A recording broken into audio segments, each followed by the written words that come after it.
All right, guys, this question says, you have a coupon for 10% off the sale price of a surfboard. Which is the better buy? Explain your reasoning. So we have two options here. If you look up on the screen, it's 40% of the regular price or 30% off the regular price and then 10% off of that price. So we're going to solve for both. Let's start with 40% of 150.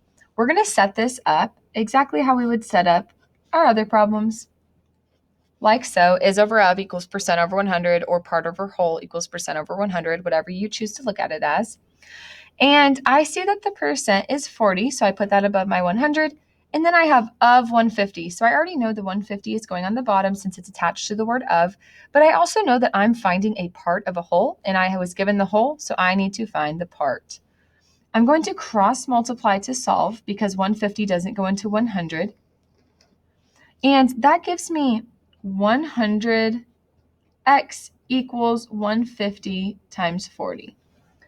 Now, I know that I'm going to keep my 100x until I finish solving, and I have 15 times 4, which is 60, add my 2 zeros.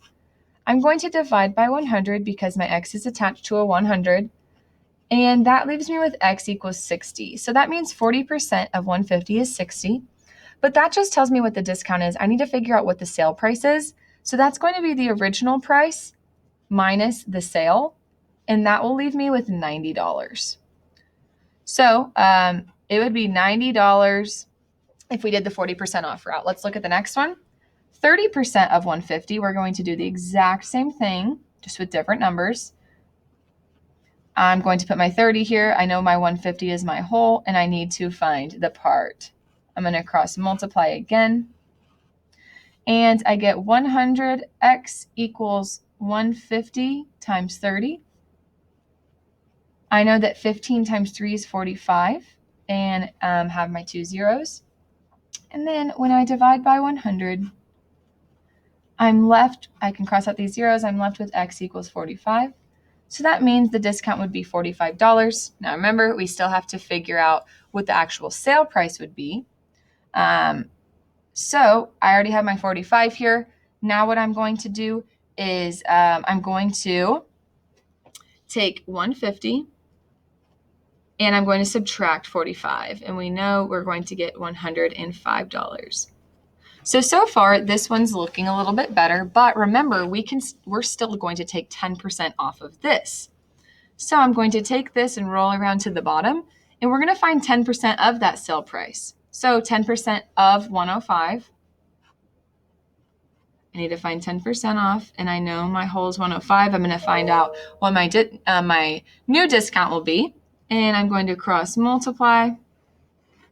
Left with 100x equals 105 times 10.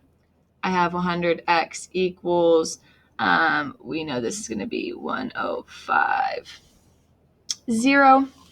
And then when I divide by 100, I'm going to be left with x equals, and this one I'm going to use my calculator,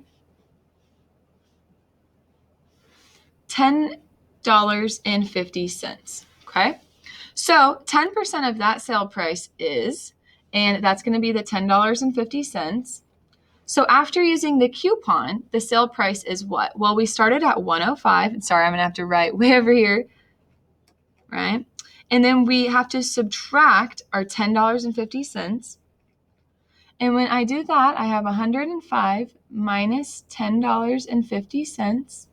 And that actually ends up equaling $94.50, okay? So what this all means is that if we took just 40% off the regular price, the price would be $90. If we did 30% off and then an additional 10% off, it would be $94.50. So I want you guys to decide which would be the better buy, 40% off or 30% off plus another 10% off, and make sure to explain why. Bye, guys.